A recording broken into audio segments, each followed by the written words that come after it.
Have you ever recited the Buddha's name again and again, only to find that the tumult of your own mind remains as fierce as ever? Have you wondered why, despite your sincere practice, the relentless torrent of angry, jealous, or fearful thoughts continues to surge within? Welcome back to our channel. Today, we confront a question that troubles many practitioners. Why is the Buddha's name alone sometimes insufficient to still the storm of evil thoughts? In this video, we will explore the deeper layers of the practice, uncovering why mere repetition can become mechanical, and how to bring our chanting alive so it truly transforms our hearts and minds. From the outset of chanting practice, we may assume that the power of the Buddha's name is absolute and immediate. After all, countless sages and ordinary practitioners alike have testified to its miraculous efficacy. Yet there comes a stage when we realize that, despite thousands of repetitions, the same patterns of greed, anger, and delusion continue to rise. We may feel as though we are chanting into thin air, or that our own minds are turned to stone, unmoved by the sacred sound. I remember a time when I faced this very obstacle.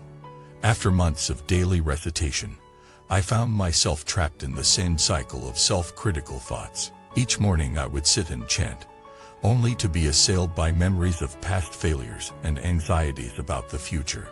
My heart sank. I wondered if I was doing everything wrong. It was at that point that my teacher led me to examine the missing link, the mind behind the voice. He explained that chanting the Buddha's name is not simply a matter of vocalization. The power lies in the unity of body, speech, and mind. If we chant with divided attention, or lips moving while our hearts wander, then the practice collapses into empty sound. To truly quell evil thoughts, our chanting must be accompanied by deep veneration, clear perception, and heartfelt intention. To illustrate this, let me share a story from the life of Master Huizhan. He encountered a devoted nun who had learned to chant flawlessly.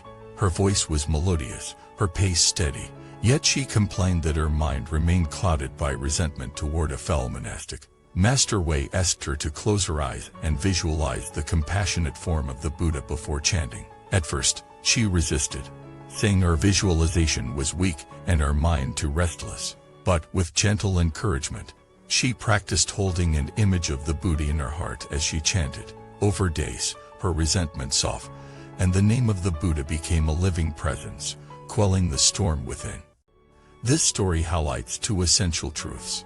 First, the power of the Buddha's name emerges most profoundly when paired with vivid visualization inviting the mind to rest in the compassionate radiance of the Buddha's form. Second, chanting must be suffused with heartfelt reverence. Without these elements, our practice becomes routine, and the mind's habitual tendencies continue unchallenged. In modern psychological terms, the human mind thrives on sensory engagement and emotional resonance.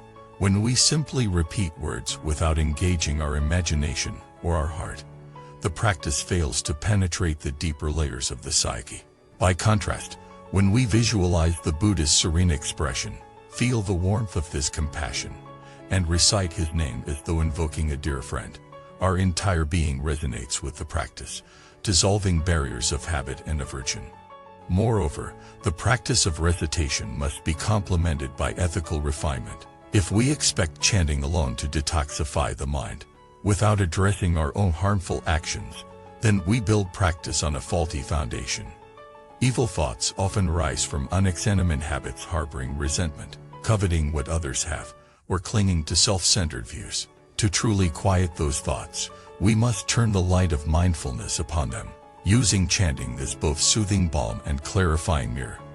Consider the analogy of a turbulent river. Chanting without mindfulness is like throwing pebbles into the water. The surface may ripple briefly, but the underlying currents remain unchanged. Yet, when we chant and simultaneously guide our attention to the source of the turbulence, or unwholesome habits and perceptions, we begin to redirect the flow. Over time, the river itself can become calm and clear. Let me share a contemporary example. A businesswoman named Grace struggled for years with intrusive thoughts of envy and competitiveness. She chanted daily, but her inner turmoil persisted. On the advice of her teacher, she began each session by silently confessing her envy, acknowledging its presence without shame, and dedicated her chanting to transforming that specific affliction. She also visualized a compassionate Buddha gazing upon her with understanding. After several weeks, Grace noticed that our envy began to lose its grip. The name of the Buddha became a beacon that drew our attention away from comparison and toward generosity of heart. This process reveals a fundamental principle: chanting must be paired with honest self-reflection. By naming our own afflictions and dedicating practice to their transformation, we invite the healing power of the Buddha's name to penetrate the precise corners of our psyche that need it most. As we draw this discussion to a close, remember that the Buddha's name is like a key. It opens the door, but we must also turn the lock with visualization, reverence, ethical intention, and mindful awareness. When body, speech, and mind move together in harmony, chanting becomes a living force that dissolves the deepest patterns of suffering. Thank you for watching this video. May your practice be enriched by these insights, and may each recitation of the Buddha's name truly quiet the storm of thoughts within. If you have experiences or reflections you'd like to share, please leave them in the comments below. Don't forget to like, subscribe, and click the bell icon to receive more teachings on mindful and heartfelt practice. Until next time, may your mind remain clear and your heart open to boundless compassion.